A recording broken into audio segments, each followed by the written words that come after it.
Dear students, प्यारे बच्चों, हम लोगों ने कल डिस्कस किया। देखो, केमिस्ट्री का टॉपिक है तो नो डाउट स्नेहा बेटा थ्योरेटिकल है। आप लोग थोड़ा सपोर्ट करना क्योंकि हम तो फिजिक्स वाले टीचर हैं। जहां आप लोग को सुविधा क्रिएट हो बताते रहना, केमिस्ट्री जानकार हो आप लोग तो थोड़ा सा समझाते रहना। देखो बच्चों, हमने आपको कल की डेट में एक्सप्लेन किया कि ऐसी समस्त वस्तुएं जिनमें भार होता हो, जो रहने के लिए स्थान घेरती हो, जिनका ज्ञान ज्ञानेंद्रियों द्वारा हो सके, वही द्रव्य या पदार्थ है। All the things having baked occupied place for living and are known by senses are called substance or material। और आपको यह भी बताया कि दुनिया के प्रत्येक पदार्थ का सबसे सूक्ष्मतम भाग अणु कहलाता है। अणु किसी पदार्थ का सबसे छोटा पार्ट या सबसे छोटा कण होता है जिससे मिलकर पूरा का पूरा पदार्थ बनता है। अणुओं की खासियत थी, एक ही पदार्थ के समस्त अणु समान गुणधर्म, एक जैसे रंग, आकृति, प्रकृति, स्वभाव के होते हैं। अलग अलग पदार्थों के समस्त अणु अलग अलग गुणधर्म, स्वभाव, प्रकृति, रंग, रूप के होते हैं। फिर उसके बाद एक्सप्लेन किया था आपको बेटा, डाल्टन नामक साइंटिस्ट ने अणु का भी विभाजन कर दिया, पता लगा लिया कि अणु से भी छोटा पार्ट होता है और पदार्थ का सबसे छोटा पार्ट अब जो है डाल्टन चाचा के अनुसार परमाणु होता है। परमाणु से मिलकर अणु बनते हैं। परमाणु के संदर्भ में बहुत सारा लॉजिक चच्चू ने पता लगाया और उसको डाल्टन का परमाणुवाद नामक थ्योरी के रूप में जो है प्रतिपादन किया। जैसे कि पदार्थ का सूक्ष्मतम भाग परमाणु होता है। परमाणु उदासीन कण होते हैं। परमाणु स्वतंत्र रहने वाले कण होते हैं। परमाणु किसी पदार्थ के ऐसे पार्ट हैं जो विभाजित नहीं किए जा सकते और सभी पदार्थों के परमाणु एक ही रंग, रूप, प्रकृति, स्वभाव के होते हैं। और बच्चों, बाद में डाल्टन के परमाणुवाद में कुछ खामियां निकाली गई। जैसे हमने कल आपको समझाया था, स्टोरी पूरा बताते हुए, कि एक चाचा हुए हैं जे थॉमसन और एक चाचा हुए हैं लॉर्ड रदरफोर्ड और एक चाचा जेम्स चैडविक। इन सब की थियरी कल समझाया था। इन लोगों ने परमाणु का भी विभाजन कर दिया, परमाणु के भी सूक्ष्म कणों की खोज की। हमने आपको सबसे पहले जे थॉमसन का प्रैक्टिकल समझाया था कि कांच की एक लंबी खोखली बेलनाकार नलिका ली जिसे गेसलर बनाए थे। कौन बनाया था? Gessler was a famous glass maker, कांचकार थे जिन्होंने जो है कैथोड नलिका बनाई थी। कौन बनाया था? केमिस्ट्री वाले ना बताइए, अर्जुन सर जी बताओ तो ध्यान सुने। तो कैथोड नलिका, कैथोड किरण नलिका जो होती है, एक कांच की लंबी खोखली बेलनाकार नलिका थी और जिसमें धातु की दो प्लेटें, दोनों प्लेटों को तार से जोड़कर बाहर बैटरी के धन और ऋण सिरों से जोड़कर दोनों प्लेटों को, एक को ऋणोद बनाया, एक को धनोद बनाया और उस जो है विद्युत विसर्जन नलिका के भीतर पर्याप्त विभवांतर स्थापित किया। दोनों प्लेटों के बीच उच्च विभवांतर, हाई वोल्टेज, और जो है उस नलिका में दाब जो है चूसक पंप के थ्रू कम किया। निम्न दाब और उच्च विभवांतर पर उन्होंने देखा कि कैथोड प्लेट से सीधी रेखा में कुछ किरणें एनोड प्लेट की ओर चलती हैं, जो किरणें विद्युत आवेशित होती हैं और चूंकि धनावेशित प्लेट की ओर चल रही हैं, इसलिए इन किरणों का निर्माण निश्चित तौर पर ऋणावेशित कणों से मिलकर हुआ होगा और इन किरणों को साइंटिस्ट ने जे थॉमसन ने कैथोड किरणें कहा। कैथोड किरणें ही मूल रूप से इलेक्ट्रॉन होती हैं या इलेक्ट्रॉनों से बनी होती हैं और इस प्रकार परमाणु के एक आवश्यक पार्ट, अनिवार्य घटक इलेक्ट्रॉन की खोज हुई और जिसके बारे में हमने आपको बताया था कि इलेक्ट्रॉन परमाणु का एक अनिवार्य घटक है। माने दुनिया में अगर परमाणु होगा तो इलेक्ट्रॉन उसमें जरूर होगा, नेसेसरी एलिमेंट। इलेक्ट्रॉन परमाणु का एक अनिवार्य घटक है। इसे -1 E0 या -1 बीटा 0 से रिप्रेजेंट करते हैं। क्यों बीटा से रिप्रेजेंट करते हैं? क्योंकि बीटा कण इलेक्ट्रॉन ही होते हैं, इलेक्ट्रॉन ही बीटा कण होते हैं। तो अब यहां पर देखो, इलेक्ट्रॉन का द्रव्यमान बहुत कम, 9 × 10⁻31 किलोग्राम। इलेक्ट्रॉन पर आवेश भी बहुत कम, 1.6 × 10⁻19 कूलाम होता है। तो ये इलेक्ट्रॉन की थियरी या इलेक्ट्रॉन की परिभाषा बन गई, जे थॉमसन ने खोज किया था। आपको हमने बताया था कि गोल्डस्टाइन ने सोचा कि अगर परमाणु के अंदर कोई ऋणात्मक पोर्शन या ऋणात्मक भाग है तो परमाणु पर आवेश रहेगा, और अगर हम परमाणु पर आवेश समझ रहे हैं तो परमाणु से मिलकर अणु बनते हैं, इसका मतलब अणु पर भी आवेश रहेगा। और आप समझ रहे हो कि अणु से मिलकर पदार्थ बनता है, तो माने पदार्थ पर हाई फाई आवेश रहेगा। तो इसका मतलब अगर हम किसी पदार्थ को स्पर्श करें तो पदार्थ हमें करंट मारता नजर आएगा। माने हम बेंच को स्पर्श करें या आप लोगों को या घर मकान को, लेकिन जो है आप देखते हो किसी भी पदार्थ को आप स्पर्श करते हो तो करंट नहीं मारता। तो इसका मतलब गोल्डस्टाइन के दिमाग में गया कि निश्चित तौर पर परमाणु के भीतर ये जो आवेशित कण इलेक्ट्रॉन खोजा गया है, इसके समान आवेश का, इसके आवेश को समाप्त करने वाला कोई धनावेशित कण भी परमाणु के भीतर होगा, जो इसके आवेशी प्रभाव को बैलेंस कर रहा है। और इस कारण परमाणु लगातार उदासीन बना हुआ है इलेक्ट्रॉन की उपस्थिति के बावजूद। और तब जो है गोल्डस्टाइन ने जे थॉमसन के प्रयोग को रिवाइज किया, और उन्होंने जो है वैसे ही कैथोड किरण नलिका लिया और कैथोड प्लेट लिया, एनोड प्लेट लिया, कैथोड प्लेट को छिद्रयुक्त किया और जो है कैथोड प्लेट के पीछे प्रतिदीप्तशील पर्दा लगाया। अगर आप लोग जो है केमिस्ट्री पढ़ते होंगे तो ये सब केमिस्ट्री में ही है डिटेल में, अब हमें उतना नहीं मालूम, आप लोग तो केमिस्ट्री जानकार हैं। तो जब जो है इन्होंने देखा कि कैथोड प्लेट के पीछे जो प्रतिदीप्तशील पर्दा है, अगर यहाँ कैथोड किरण नलिका स्टार्ट रहती है, ऑन रहती है, तो पर्दा चमकता रहता है। इसका मतलब निश्चित तौर पर उस पर भी कोई किरणें पड़ती हैं। और तब जो है गोल्डस्टाइन ने ये समझा कि निश्चित तौर पर जब जो है निम्न दाब और उच्च विभव स्थापित होता है तो एनोड वाली प्लेट से भी कुछ किरणें निकलती हैं, जो कैथोड प्लेट को क्रॉस करके प्रतिदीप्तशील पर्दे पर पड़ती हैं और पर्दा चमकता है। इन किरणों को कैनाल किरणें कहा गया था या धन किरणें कहा गया था, क्योंकि एनोड प्लेट से निकलती थी। और इस प्रकार जब धन किरणों की खोज होगी तो ये जो है लॉर्ड रदरफोर्ड ने समझा कि ये धन किरणों का निर्माण प्रोटॉन रूपी एक धनावेशित कण से हुआ है। और अब परमाणु के एक इंपॉर्टेंट पोर्शन प्रोटॉन की खोज हो गई, और प्रोटॉन के बारे में खुशी जी बताया गया कि प्रोटॉन परमाणु का एक अनिवार्य घटक है। दुनिया में अगर परमाणु होगा तो उसमें प्रोटॉन जरूर होंगे, ऐसा कोई परमाणु नहीं हो सकता जिसमें प्रोटॉन ना हो। तो प्रोटॉन परमाणु का एक अनिवार्य घटक है, इसे 1p1 या 1h1 से प्रकट करते हैं। प्रोटॉन का द्रव्यमान लगभग हाइड्रोजन परमाणु के द्रव्यमान के इक्वल होता है। हाइड्रोजन परमाणु के द्रव्यमान में से एक इलेक्ट्रॉन का द्रव्यमान कम कर दो तो जो द्रव्यमान बचता है वही प्रोटॉन का द्रव्यमान होता है। माने प्रोटॉन का द्रव्यमान बराबर हाइड्रोजन परमाणु का द्रव्यमान -1 इलेक्ट्रॉन का द्रव्यमान। और साइंटिस्टों ने कैलकुलेशन करके पता लगाया कि प्रोटॉन का द्रव्यमान 1.67 × 10⁻27 किलोग्राम होता है। Exact 1.673 × 10⁻27 kilogram is the mass of proton. Proton का द्रव्यमान होता है।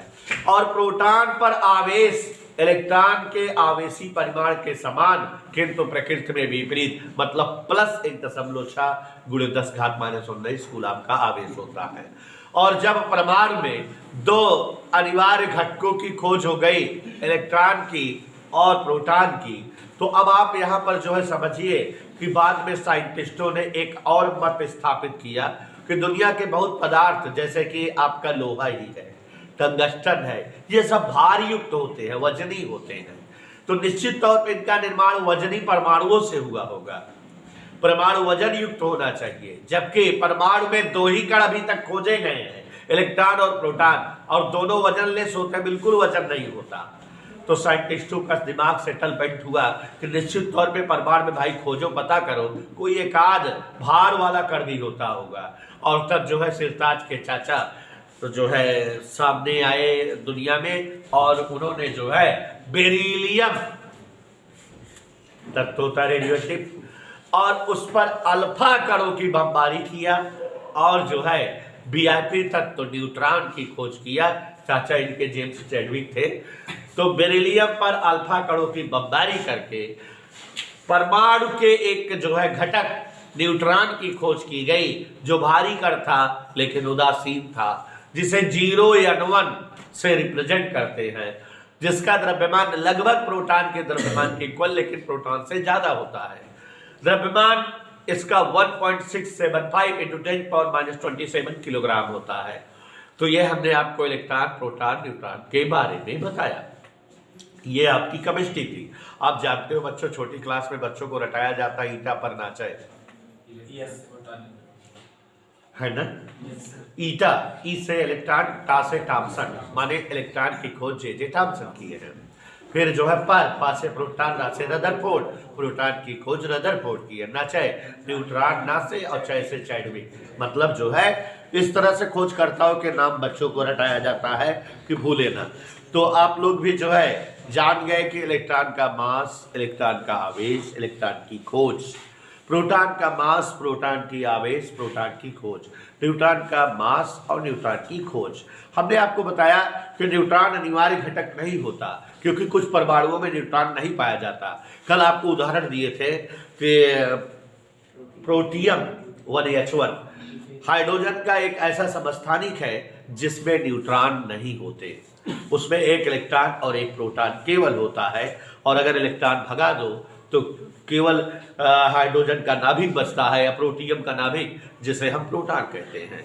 तो इसीलिए अभी बता रहे थे कि हाइड्रोजन के परमाणु के द्रव्यमान में से एक इलेक्ट्रॉन का द्रव्यमान माइनस कर दो तो केवल वही प्रोटॉन का द्रव्यमान बचेगा।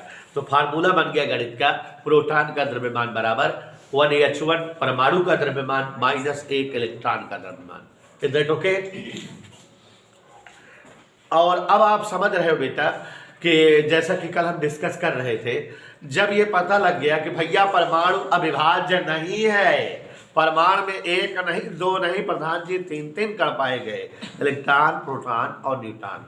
अब बारी आई परमाणु के स्ट्रक्चर को बताने की कि परमाणु का सही स्वरूप कैसे है, कहाँ इलेक्ट्रॉन, प्रोटॉन, न्यूट्रॉन रहा थे परमाणु में, परमाणु कौने डिजाइन में होते हैं। तो बच्चों ये जिस समय ये सब बातें रहमान जी सोची जाने लगी, उस समय हमारे वैज्ञानिकों के पास संसाधन आधुनिक नहीं थे। तो लोगों ने गेस करना स्टार्ट कर दिया, अंदाज मारत रहना, अपन तर्क, वैज्ञानिक रहे, दार्शनिक रहे, सोचे और सोच कहते ऐसे रहा हो, ऐसे होत हो परमाणु।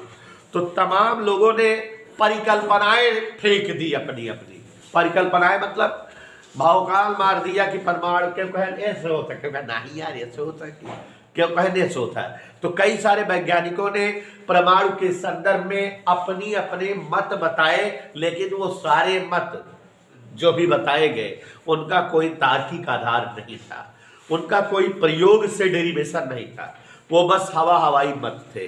ठीक है, जैसे जो है एक साइंटिस्ट हुए हैं अम्बुज के जो है जानकार, नागाओका, कौन?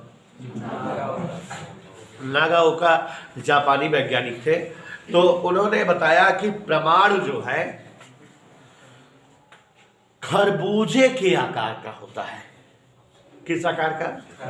ध्यान सुनना, कंफ्यूज करूंगा भाई, आप लोग तो केमिस्ट्री जानते हो, गलत बताओ तो बताना है, या कम बताओ तो बताना ज्यादा। परमाणु जो है खरबूजे के आकार का होता है। इनका तात्पर्य था कि जैसे खरबूजा में चारों तरफ गूदा होता है और बीच में एक जगह जो है बीज भरा होता है। खरबूजा याद करो ऐसे तो होता है, काटते हो गोल में बीज निकाल के फेंक देते हो, फिर काट काट खाते हो, ऐसे तो होता है ना। तो नागाओका की परिकल्पना थी कि परमाणु जो है खरबूजे के आकार में होता है। जैसे खरबूजे में बिछुआ में बीज भरा रहा था, वो इससे परमाणुआ में बिछुआ में इलेक्ट्रॉन प्रोटॉन न्यूट्रॉन रहा तो ये गुजबुझाई के बहरे जो है खोखला पोर्शन रहा तो खरबूजे के आकार का होता है। ऐसी परिकल्पना प्रस्तुत की। फिर जो है कुछ दिनों के पश्चात एक साइंटिस्ट ने बताया कि नहीं, परमाणु शनि ग्रह की तरह होता है। कैसे? किसी वैज्ञानिक की परिकल्पना थी कि परमाणु शनि ग्रह के आकार में होता है। अगर आपको शनि ग्रह का स्वरूप देखा हो आपने ग्रहों को, तो जो सैटर्न या शनि ग्रह होता है, वो शनि ग्रह बेटा एक ठोस गोले के रूप में होता है और जिसके बाहर गैसों का एक छल्ला या वलय होता है। आपने देखा है कभी? शनि ग्रह का आकार ठोस गोला रहता है और उसके ऊपर जो है वलय या छल्ला गैसों का रहता है। शनि ग्रह ऐसे ही होता है। तो कहा कि परमाणु इसी आकार में होता है और परमाणु ठोस गोले के रूप में होता है और बाहर जो है वलय के रूप में इलेक्ट्रॉन प्रोटॉन न्यूट्रॉन चक्कर करते रहते हैं, जैसे शनि ग्रह में होता है। कुछ दिनों के पश्चात कुछ और वैज्ञानिक आए जिन्होंने जो है परमाणु के संदर्भ में, जैसे जो है थॉम्सन मॉडल आया, औरों की अपेक्षा इनका मॉडल थोड़ा बेहतर माना गया। जे थॉम्सन या जे थॉम्सन, उच्चारण का फर्क है, ने परमाणु की परिकल्पना जो दी, चूंकि जे थॉम्सन एक फेमस व्यक्तित्व थे और उस समय ज्ञानी आदमी थे, और जब कोई ज्ञानी आदमी कुछ बताता है तो लोग आंख बंद करके उस बात को मान लेते हैं। अगर अभी एग्जाम देते रहो, टॉपर लड़का आगे बैठा है, परिभाषा गलतो लिखत रहे तो का याद करे रहे तब विश्वास न हो, काट के हुई कृपा देवे जो लिखत बा सही होए ना, इमे कोनो टेक्निकलिटी होए वो सही लिखत बा कि अरे वो पढ़े वाला लड़के टॉप करत है वो जरूर सही लिखत होए, आपन तो अपन नाश करबे वो नाश कर। तो बाय द वे देखो, हमने कई सारे वैज्ञानिकों की परिकल्पनाएं बताई। बता रहे थे कि जे थॉम्सन ने परमाणु की जो संकल्पना प्रस्तुत की, परमाणु के आकार की, वो कुछ हद तक लोगों ने जो है स्वीकार की थी। क्या थी? इन्होंने बताया कि परमाणु एक ठोस तरबूज के आकार में होता है। देखा भाई, खाए पिए वाली चीज है, प्रधान जी के मुंह में पानी आवता है। थोड़ा सा दोनों में फर्क है, खरबूज अलग है, तरबूजा अलग है, दोनों में फर्क है। खरबूजे में क्या था, जिन्होंने बताया था, तो वहां बीच में सारा इलेक्ट्रॉन प्रोटॉन न्यूट्रॉन होता है। लेकिन तरबूज याद करो, तरबूज हिरमाना जी का कहा था, तरबूज में बीज अलग नहीं, पूरा तरबूजवा में बीज भरा रहा था कि कहूँ एक विशेष जगह रहा था। पूरे जो है तरबूज में बीज रहता है, खात है तो निकलत रहा बीज, गिरावत रहा था। तो जे थॉम्सन ने बताया कि परमाणु तरबूज के आकार का होता है। जिस तरह से तरबूज में जगह जगह बीज भरे होते हैं, उसी तरह से परमाणु में जगह जगह इलेक्ट्रॉन प्रोटॉन न्यूट्रॉन भरा रहा तो है। ऐसी परिकल्पना उन्होंने प्रस्तुत किया। किसने? J Thomson. तो ये जे थॉम्सन का मॉडल था। आप लोग केमिस्ट्री पढ़े होंगे, ये सब चीजें हम जान रहे हैं। तो तरबूज की भांति परमाणु का आकार, देखा भाई सारी चीज केमिस्ट्री वाले बहुत डीप में बताए हुए, हम शॉर्टकट बताते हैं। परमाणु का आकार तरबूज की भांति होता है। जिस तरह से तरबूज में जगह जगह बीज भरे होते हैं तरबूज के, उसी तरह से परमाणु रूपी तरबूज में बीज के स्थान पर जगह जगह इलेक्ट्रॉन प्रोटॉन न्यूट्रॉन भरे रहते होंगे। इधर क्लियर? और बच्चों, ये सारी परिकल्पनाएं बिना किसी प्रयोग या एक्सपेरिमेंट पर थी, बस मौखिक परिकल्पनाएं थी। लोगों का अपना अपना तर्क था। सबसे पहले प्रायोगिक परिकल्पना प्रयोग करके बकायदा प्रूफ करके दिखाई के परिकल्पना प्रस्तुत किया लॉर्ड रदरफोर्ड ने। और लॉर्ड रदरफोर्ड ने जो प्रयोग किया, उस प्रयोग के आधार पे परमाणु का आकार प्रस्तुत किया। तो ये सबसे पहला परमाणु मॉडल इन्होंने दिया जो किसी प्रायोगिक आधार पर था, जिसमें लॉजिक था, जिसे हम आप सब मान सकते हैं। बाद में लोगों ने उसमें कुछ कमियां निकाला, सुधारा, और बहुत सारे वैज्ञानिकों ने, जैसे सोमरफील्ड पहले सुधारे, फिर आपबाउट सुधारे, फिर हुड और पाउली सुधारे, तो एकदम जो है सही स्वरूप आ गया परमाणु का। और बाकी जो स्वरूप आ गया, धीरे धीरे सुधार होता रहेगा, और साइंटिस्ट कोई नई चीज़ खोजेंगे तो और सुधार होता रहेगा। तो लेकिन सबसे पहले परमाणु मॉडल जो फेमस और सही आधारित और प्रायोगिक आधार पर बना वो रदरफोर्ड का परमाणु मॉडल था। तो रदरफोर्ड ने परमाणु मॉडल बनाया कैसे, उसके लिए हमने अभी बताया कि इन्होंने एक प्रयोग किया, उस प्रयोग के आधार पर परमाणु मॉडल प्रस्तुत किया। रदरफोर्ड का वो प्रयोग भी बहुत फेमस है। रदरफोर्ड ने जो प्रयोग किया उसे कहते हैं रदरफोर्ड का अल्फा किरण प्रकीर्णन प्रयोग। रदरफोर्ड का अल्फा किरण प्रकीर्णन प्रयोग एक्चुअली में इन्होंने एक ऐसा प्रयोग किया जिसमें जो है किसी धातु पत्र पर अल्फा कण टकराते थे और टकराकर जब वो टकराते थे तो टकराकर वो अपने जो है मार्ग से, मेरी बात सुनो, इन्होंने प्रयोग किया कि जब अल्फा कण किसी जो है पत्र पर, धातु की पतली झिल्ली पर टकराते थे तो टकराने के दौरान अपने मार्ग से, जो रास्ता से होता मार्ग से कुछ कोण बनाते हुए, जैसे आवत रहे तो 10 अंश के कोण बनावत है, कौनो कण अपने रास्ता से 90 अंश कोण बनावत है, कौनो कण 90 से ज्यादा कोण बनाते हुए दिशाओं में विचलित हो जाते हैं, विक्षेपित हो जाते हैं, मुड़ जाते हैं। यह घटना प्रकीर्णन कहलाती है। आप प्रकाश में प्रकाश का प्रकीर्णन पढ़ते हो कि प्रकाश के छोटे छोटे जब धूल के कण पर प्रकाश किरणें आपतित होती है तो धूल के कण उन प्रकाश को अवशोषित करके घूम जाते हैं और प्रकाश दूसरी दिशा में निकाल देते हैं। तो आता प्रकाश इधर रहा है, जाने इधर लगता है, मुड़ जाता है, ये घटना प्रकीर्णन होती है। तो वैसे यहाँ अल्फा कणों का प्रकीर्णन हुआ कि अल्फा कण किसी धातु की झिल्ली पर टकराते थे और अपने मार्ग से कुछ कोण बनाते हुए मुड़ जाते थे, विचलित हो जाते थे, घूम जाते थे, और इसी को हम कहते हैं प्रकीर्णन। तो रदरफोर्ड का वो प्रेडिकल बहुत फेमस हुआ जिसके द्वारा रदरफोर्ड ने अल्फा कणों की जो है बौछार करके धातु पत्रों पर परमाणु का मॉडल प्रस्तुत किया। इनका प्रेडिकल बड़ा फेमस था, ध्यान से सुनिएगा। रदरफोर्ड का अल्फा किरण, क्या नाम है इनके प्रयोग का? प्रकीर्णन।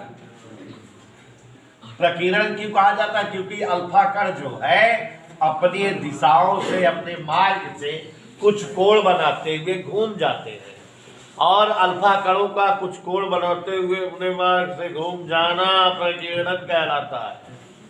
रदरफोर्ड का अल्फा किरण प्रकीर्णन प्रयोग, यह प्रयोग भी भावकारी है और इसी प्रयोग के आधार पर रदरफोर्ड ने परमाणु मॉडल प्रस्तुत किया। अभी हम आपसे डिस्कस करते हैं। देखो बच्चों, सबसे पहले तो ये जान लो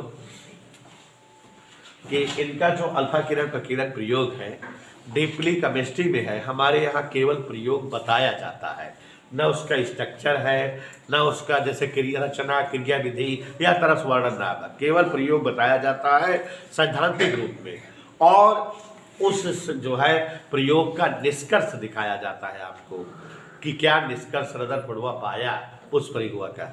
ठीक है, सैद्धांतिक स्वरूप है यहाँ पर प्रैक्टिकल का, बट हम थोड़ा सा समझा रहे हैं, ध्यान दीजिए। देखो बच्चों, एक घटना होती है रेडियो एक्टिविता।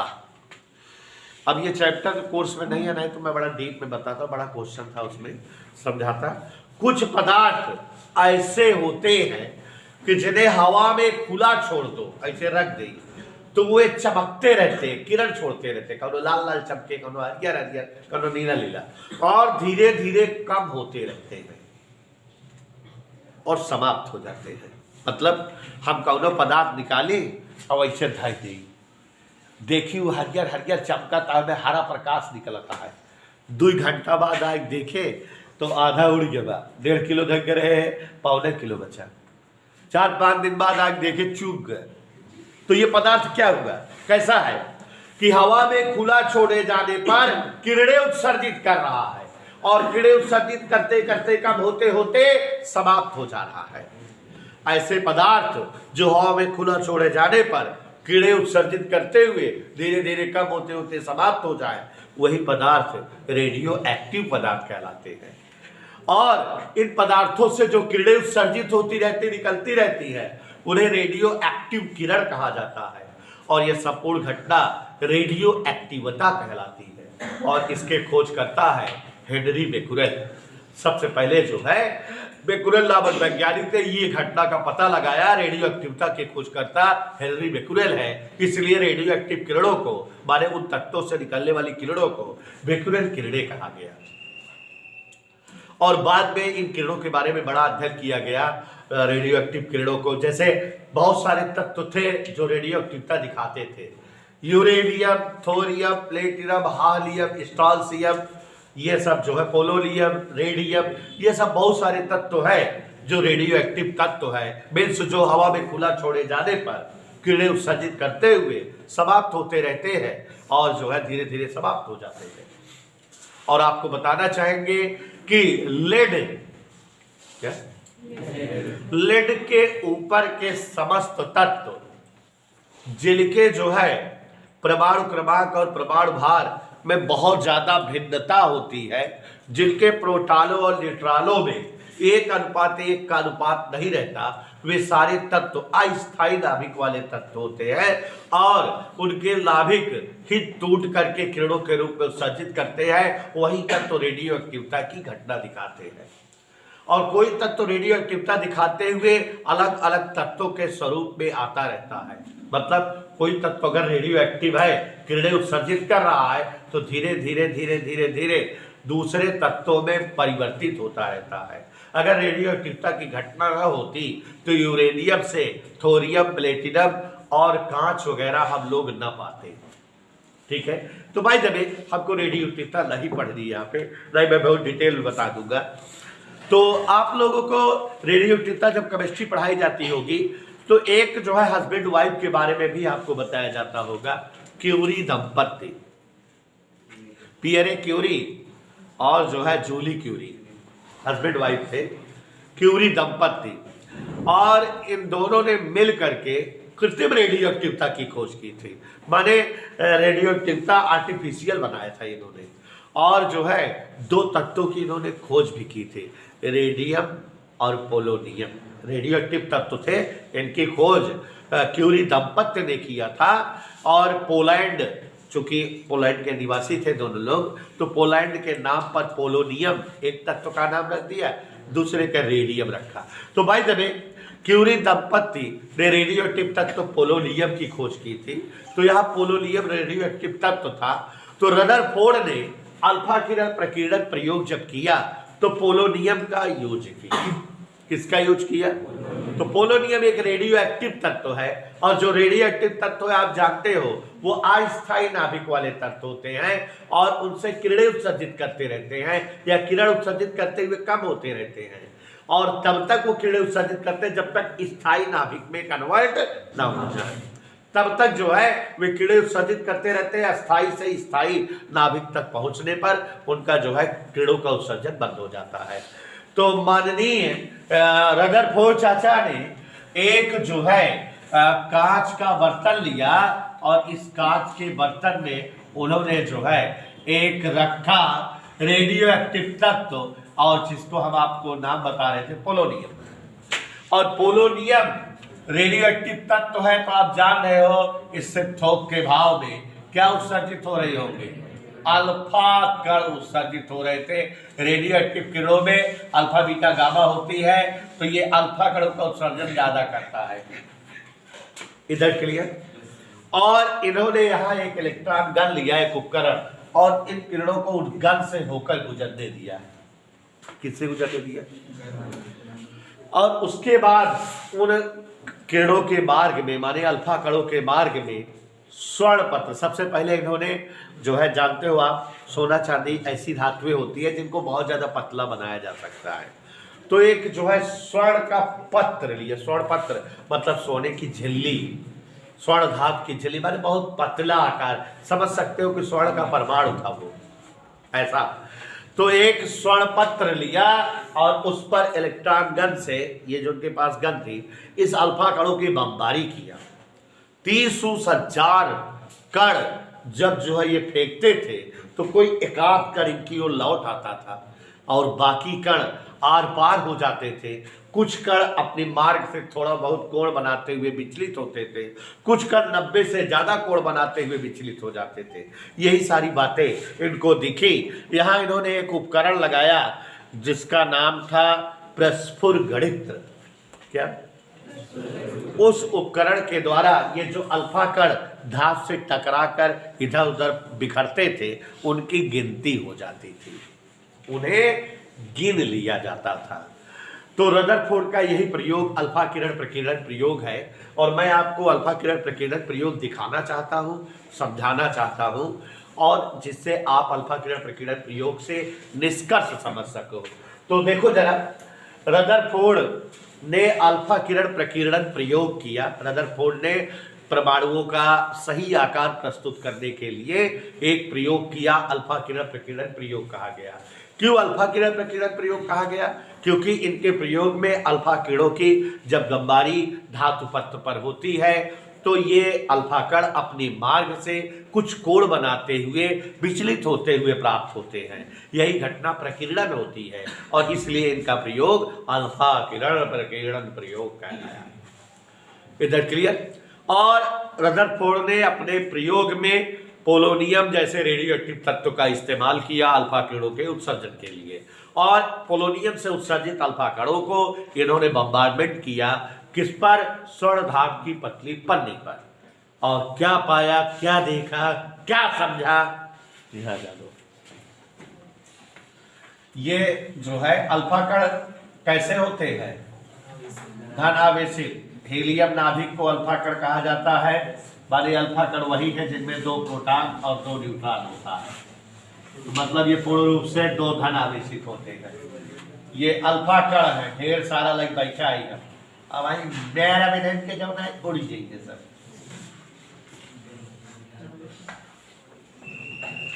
अल्फा कणों की बम्बार्डमेंट किया, और बम्बार्डमेंट किया तो यहाँ देखो बच्चों, ये स्वर्ण पत्र है। गौर से देखो जिससे आप भी समझ सको इनका निष्कर्ष क्या था। ये क्या है? स्वर्ण पत्र। स्वर्ण पत्र पर अल्फा कणों की बमबारी किया इन्होंने, तो ये पाया कि ढेर सारे अल्फा कण, बहुत सारे अल्फा कण ऐसे आर पार हो गए, स्वर्ण पत्र को पार करके निकल गए। कुछ अल्फा कण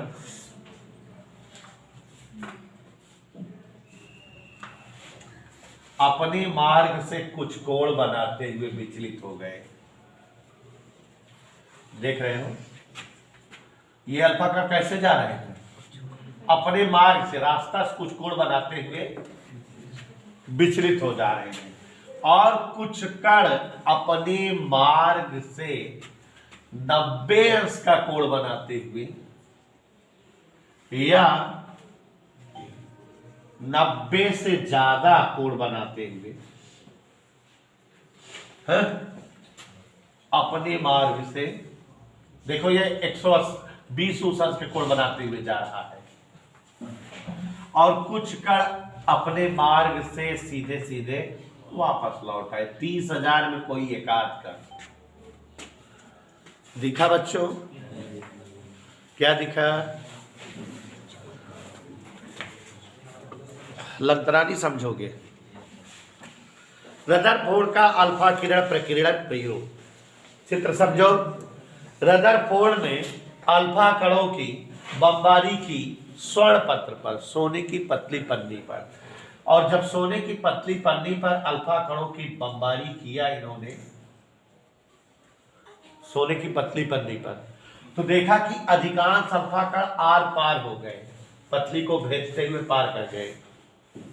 30,000 कण हम थोड़ा दिखाई पड़ गई, दूध दिखाए जी, दूध आर पार हो गया, समझा? 2-3 हजार निकल गए होंगे इससे, अब हम 30,000 बने पड़ गए। और कुछ कण देखो ऐसे अपने मार्ग से कुछ कोण बनाते हुए दिखाई दे रहा है, जैसे 10 अंश पे घूम गए, कुछ कोण बनाते हुए विचलित हुए, और कुछ अल्फा कण जो है 90 अंश के कोण पर विचलित हो गए अपने मार्ग से, और कुछ कण जो एकदम नाभिक के पास थे वो बहुत ज्यादा विचलित हो गए। हुए कि नहीं?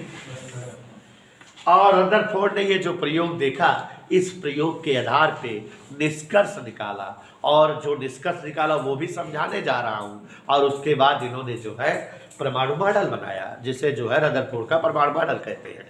तो अब आप पहले तो प्रयोग समझो। रदरफोर्ड ने पोलोनियम जैसे रेडियो एक्टिव तत्व से उत्सर्जित होने वाले अल्फा कणों को गन के माध्यम से स्वर्ण धातु की पतली पन्नी पर आपतित कराया, तो ये पाया कि अधिकांश अल्फा कण स्वर्ण पत्र को पार करके सीधे निकल जाते हैं। कुछ अल्फा कण अपने मार्ग से थोड़ा सा विचलित हो जाते हैं। कुछ अल्फा कण 90 या 90 से अधिक कोण बनाते हुए अपने मार्ग से विचलित हो जाते हैं।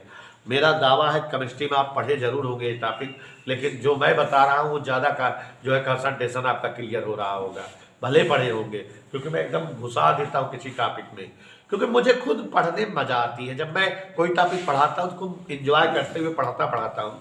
मैं इस टॉपिक से अच्छे से आपको जोड़ रहा हूँ। आपने पढ़ा जरूर होगा, रट डाला होगा, लिख लिया होगा एग्जाम में, लेकिन मस्त आज ही समझ में आ रहा होगा, ये मुझे विश्वास है। सिरताज जी एकदम अटैच कर दे रहा हूँ। अब जिंदगी में आप क्लियर कर सकते हो, किसी और को आप समझा सकते हो। तो यहां ध्यान दीजिएगा, अल्फा कण स्वर्ण पत्र पर पोलोनियम रेडियो एक्टिव तत्व से निकले हुए थे, जो उत्सर्जित कराए स्वर्ण पत्र पर अल्फा किरणों को। और जब स्वर्ण पत्र पर अल्फा कणों को उत्सर्जित कराया गया तो इन्होंने देखा, क्या देखा? रदरफोर्ड ने पाया कि अधिकांश अल्फा कण स्वर्ण पत्र को सीधे सीधे पार कर निकल जाते हैं। कुछ अल्फा कण अपने मार्ग से कुछ कोण बनाते हुए विचलित हो जाते हैं, 10-20 अंश के ऊपर। कुछ एक अल्फा कण 90 अंश के कोण पर या 90 से ज्यादा कोण बढ़ाते हुए अपने मार्ग से विचलित होते हैं। 30,000 अल्फा कणों की बमबारी अगर हो तो 30,000 में कोई एकाध कण ऐसा मिलता है जो सीधे सीधे वापस लौट आ जाता है। और रदरफोर्ड का ये अल्फा किरण प्रकीर्णन प्रयोग है। स्वर्ण पत्र से जो टकरा कर अल्फा कण जो है इधर उधर विचलित हो रहे हैं, प्रकीर्णित हो रहे हैं, उनको गिना जा रहा है परस्पर गणित के द्वारा। किसके द्वारा?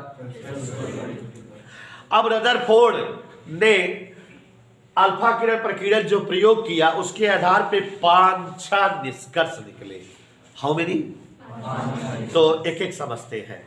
सबसे पहला निष्कर्ष इनका आप ही समझो, क्योंकि अधिकांश अल्फा कण स्वर्ण पत्र को पार करके निकल जा रहे हैं, इससे दो बात क्लियर हो रही है।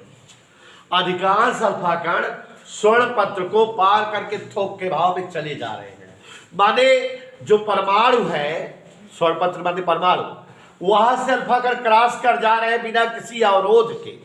तो इसका मतलब वहां कुछ भी नहीं है, देयर विल बी नथिंग, इसलिए कोई अवरोध नहीं मिल रहा, अल्फा कणों को आराम से साए उड़ जाता है।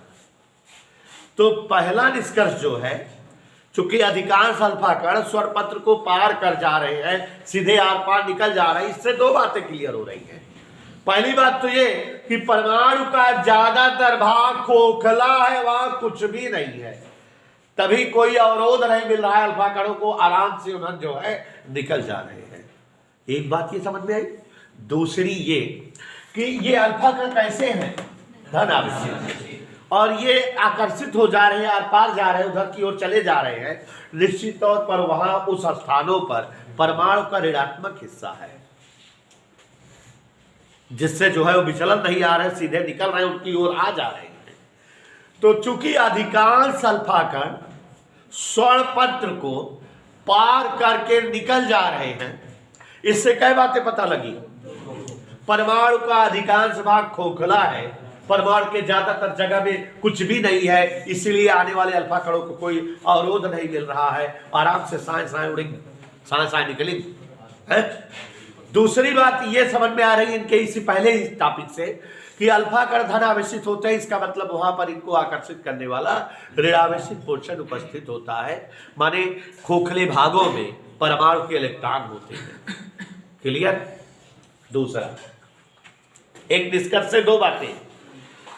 दूसरा रदरफोर्ड ने बताया कि चूंकि कुछ अल्फा कण अपने मार्ग से विचलन प्रदर्शित कर रहे हैं। विचलन प्रदर्शित करने का मतलब फिजिक्स में प्रतिकर्षित हो रहे हैं। इन्होंने बताया कि अल्फा कण जो है अपने मार्ग से प्रकीर्णित हो रहे हैं। फिजिक्स की भाषा में अल्फा कण अपने मार्ग से प्रतिकर्षित हो रहे हैं। और प्रतिकर्षण तभी होगा जबकि जो है इन पर कहीं से प्रतिकर्षण बल लगे। और प्रतिकर्षण बल अल्फा पर, अल्फा धन आवेशित है, धन कण ही लगाएगा। तो ये चूंकि कुछ अल्फा कण विचलित हो रहे हैं, इसका मतलब उन कुछ जगहों पे परमाणु का धन आवेशित भाग प्रोटॉन उपस्थित होता है, जिससे जो है वह विचलन दिखाते हैं, प्रतिकर्षण दिखाते हैं। तो परमाणु के कुछ ही भागों में परमाणु के धनावेशित पोर्शन प्रोटॉन की उपस्थिति होती है। जहां विचलित हो रहे हैं माने थोड़ी जगह विचलन हो रहा है, तो थोड़ी जगह परमाणु के धनावेशित पोर्शन है। फिर उसके बाद तीसरी बात इन्होंने बताया कि कुछ अल्फा कण 90 से ज्यादा या जो है डायरेक्टली रिटर्न हो रहे हैं। इसका मतलब परमाणु का ठोस भाग यहां पर है, जिससे टकरा कर जो है अल्फा कण वापस लौटे और प्रतिकर्षित हुए माने यहाँ धन भाग है। तो ये तीसरे स्टेप से रदरफोर्ड ने जो है डिस्कस दिया कि परमाणु का संपूर्ण धनावेशित भाग और संपूर्ण भारी भाग न्यूट्रॉन भारी पोर्शन परमाणु के थोड़े ही हिस्से में केंद्रित होता है। इसीलिए 30,000 कण आर पार हो गए, एकाध कण निकल पाया, लौट पाया, क्योंकि थोड़ी ही जगह पर जो है ठोस पोर्शन था। वह जो है कण जब उस ठोस जगह गया टकरा के लौट आया। तो तीसरी बात से निष्कर्ष इन्होंने निकाला रदरफोर्ड ने कि परमाणु का बहुत सूक्ष्म भाग धनावेशित होता है और ठोस होता है, जहां पर प्रोटॉन रूपी धनावेशित पोर्शन और न्यूट्रॉन रूपी भारी भाग इकट्ठा होते हैं। और उस पोर्शन को इन्होंने रदरफोर्ड ने खोज किया, नाभिक कहते हैं। रदरफोर्ड जो है परमाणु के नाभिक की खोज करता है। पूछा जा नाभिक की खोज किसने किया? रदरफोर्ड। रदरफोर्ड ने बताया कि परमाणु का ज्यादातर भाग खोखला होता है। रदरफोर्ड ने बताया कि परमाणु 10⁻⁻10 मीटर व्यास का होता है। कितने व्यास का? 10⁻⁻10 मीटर व्यास का परमाणु होता है, जबकि नाभिक 10⁻15 मीटर व्यास का होता है। मतलब बहुत छोटा, 10⁻15 और छोटी राशि हो गई। तो परमाणु का बहुत सूक्ष्मतम भाग, बहुत थोड़ी जगह पर भारी पोर्शन न्यूट्रॉन और धनावेशित भाग प्रोटॉन उपस्थित होते हैं। और परमाणु के इस हिस्से को नाभिक कहा जाता है, जो 10⁻15 मीटर व्यास का लगभग होता है। और परमाणु का तो पूरा आकार 10⁻10 मीटर व्यास का है, माने परमाणु का बहुत थोड़ा भाग नाभिक है और परमाणु भारी भरकम भाग खोखला है। और बच्चों आपको बताना चाहेंगे कि केमिस्ट्री में आप केवल यही 3 चीज कर पाते हो रदरफोर्ड के अल्फा किरण प्रकीर्णन प्रयोग के आधार पे। नहीं सही बताओ, इसके अलावा कुछ बताया गया क्या? 3 ही इसका बताया जाता है ना। केमिस्ट्री में आप पढ़ते हो कि अधिकांश अल्फा कण आर पार हो जा रहे हैं। इसका मतलब स्पष्ट है कि परमाणु का अधिकांश भाग खोखला है।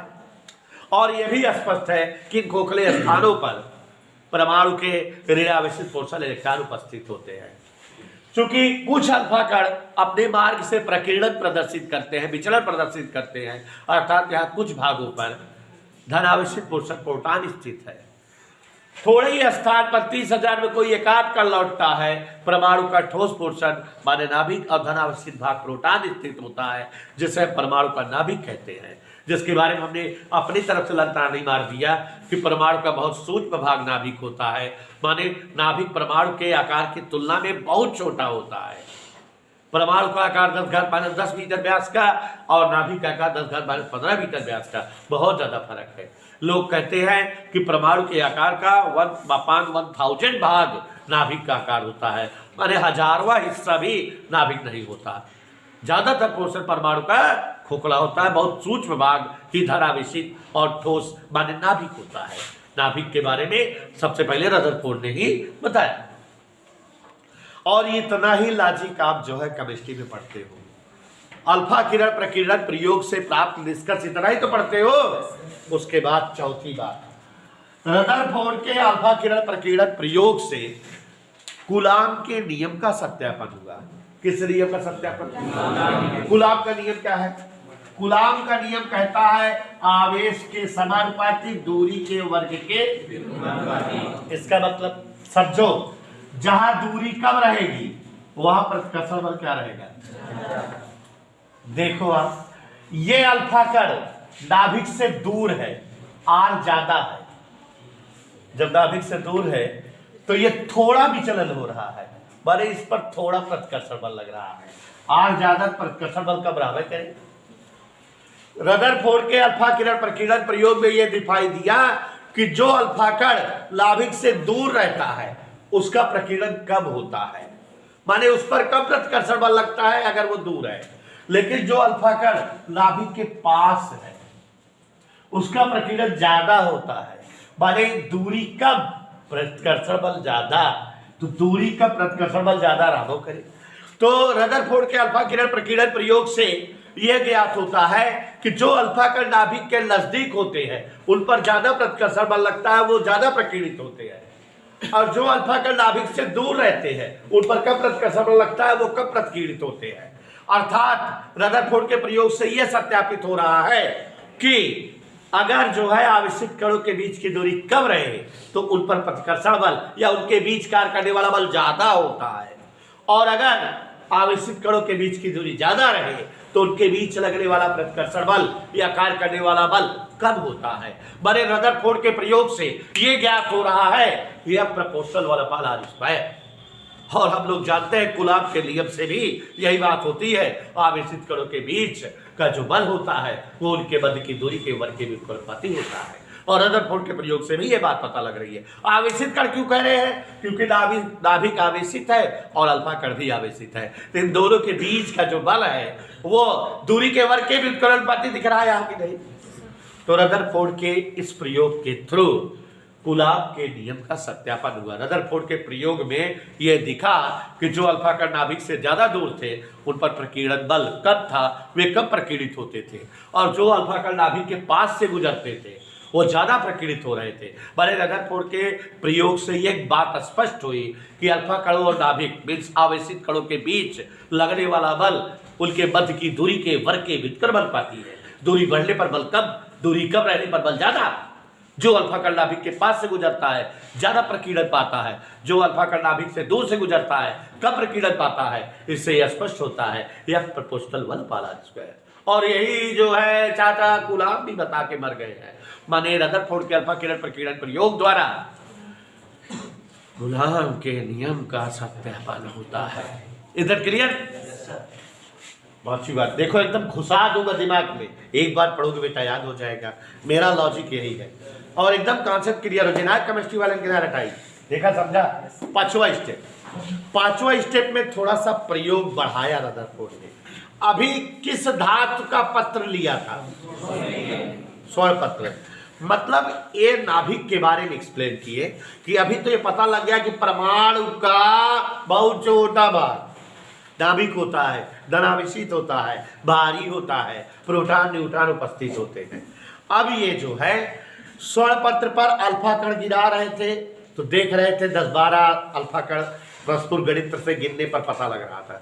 लोहे का पत्र ले लिया, उस पर अल्फा कण की बमबारी किया तो देखा अल्फा कण जो लौट रहे हैं उनकी संख्या 10-12 के बजाय 2-3 है। चांदी का ले लिया, उस पर गिराया तो उसकी संख्या 6-7 है। मतलब इन्होंने ये देखा कि भिन्न भिन्न धातु के पत्रों पर, धातु पत्र माने झिल्ली धातु के पर अल्फा कणों का बमबारी करने पर उन पत्रों से टकरा कर लौटने वाले अल्फा कणों की संख्या कम ज्यादा होती है, भिन्न भिन्न होती है। तो भिन्न भिन्न धातु पत्रों से प्रकीर्णित अल्फा कणों की संख्या भिन्न भिन्न होती है। इससे यह स्पष्ट होता है कि भिन्न भिन्न धातुओं के नाभिकों की संरचना भिन्न भिन्न होती है।